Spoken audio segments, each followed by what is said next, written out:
Baik, di bagian kedua kita akan mendiskusikan mengenai gempa bumi dan gelombang seismik, di mana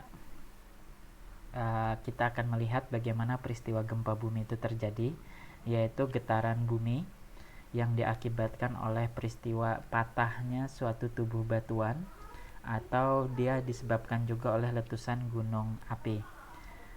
Nah, ada satu teori yang terkenal di dalam pembentukan patahan dan gempa bumi, yaitu teori elastic rebound atau stick slip theory. Jadi teori ini mengatakan bahwa pada satu bidang yang sudah retak ya akibat gaya yang bekerja terus-menerus, maka akan terjadi penimbunan energi potensial yang kemudian akan dilepas dengan energi kinetik ya di sini yang menghasilkan gempa bumi. Nah, pada saat dia melepas, maka akan terjadi pergeseran atau slip, di mana sebelumnya dia ketika masa penimbunan dia fasenya adalah stick atau lengket ya di situ.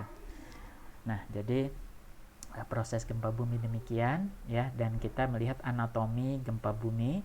Kita punya bidang patahan, maka kita titik di mana energi itu menyebar. Awal mula patahan itu terjadi itu disebut sebagai titik fokus atau hypocenter.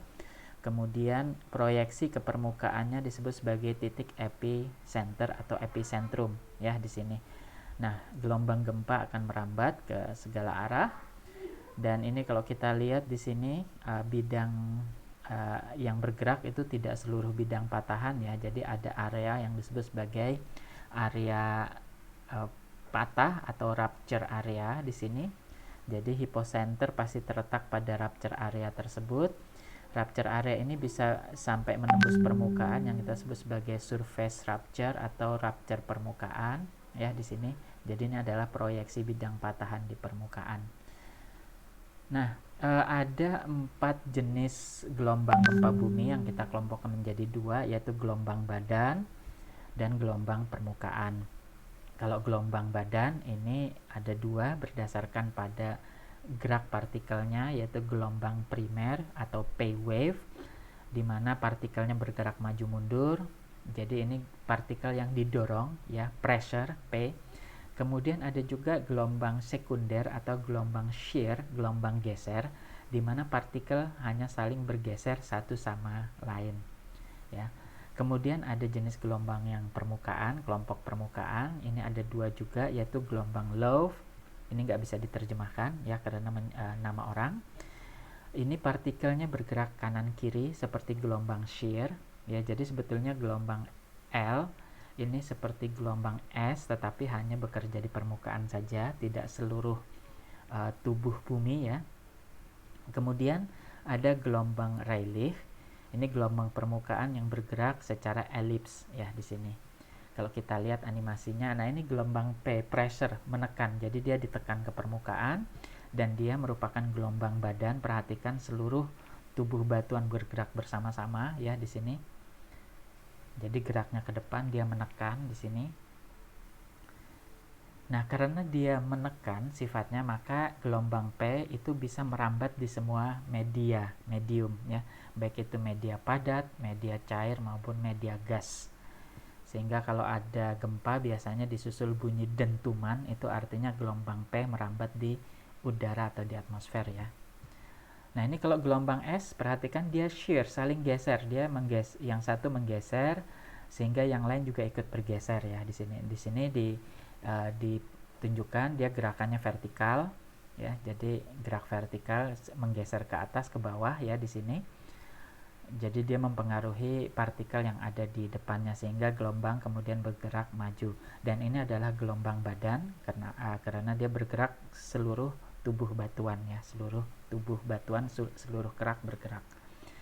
Bandingkan dengan gelombang permukaan, gelombang low ini gelombang shear, tetapi dia hanya di permukaan saja, jadi dia bergeser. Tapi kalau gelombang S dia turun naik ya, vertikal. Nah, kalau gelombang low dia bergerak kanan kiri ya secara lateral dan dia hanya di permukaan. Perhatikan bagian bawah tidak bergerak ya. Jadi ini adalah gelombang permukaan, surface wave, gelombang low ya di sini.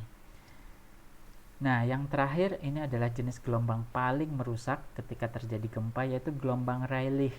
Kenapa? Karena bentuk geraknya partikelnya elips ya di sini, sehingga bangunan apapun akan dilontarkan, dihempas ya kalau ada di permukaan. Ini jelas gelombang permukaan ya, jadi perhatikan bagian bawah tidak terlalu bergerak ya, hanya permukaannya saja yang bergerak di sini. Baik, jadi itu adalah 4 jenis gelombang. Kalau kita lihat animasinya di sini, nah ini ya, jadi ketika terjadi gempa bumi seperti ini, nah patah ya. Jadi kita di sini kita akan punya fokus atau hipocentrum, kemudian proyeksi ke permukaannya disebut sebagai epicentrum ya. Nah ini cuma 2 jenis gelombang ya. Gelombang P kita lihat, nah dia ditekan ya, ditekan maju ya, maka yang di depan akan didorong ya. Sementara kalau gelombang shear dia didorong vertikal dan akan mempengaruhi partikel-partikel batuan yang ada di depannya sehingga gelombang bisa bergerak maju. Ya, nah rekaman gelombang gempa bumi itu akan direkam pada seismograf ya. Rekamannya disebut sebagai seismogram. Jadi ada seismik, ada seismograf itu alat, kemudian ada seismogram itu hasil rekaman alatnya.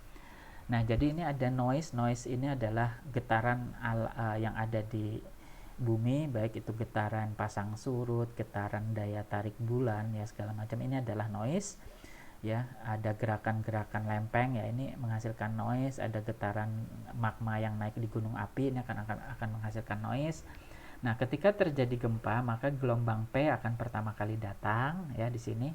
Kemudian akan disusul oleh kehadiran gelombang S. Nah, selisih waktu yang kita sebut sebagai PS interval ini bisa kita hitung untuk menentukan jarak lokasi gempa atau epicentrum gempa ya di sini. Nah, kemudian disusul oleh kedatangan surface wave. Jadi setelah itu L, baru nanti ada relief ya di situ.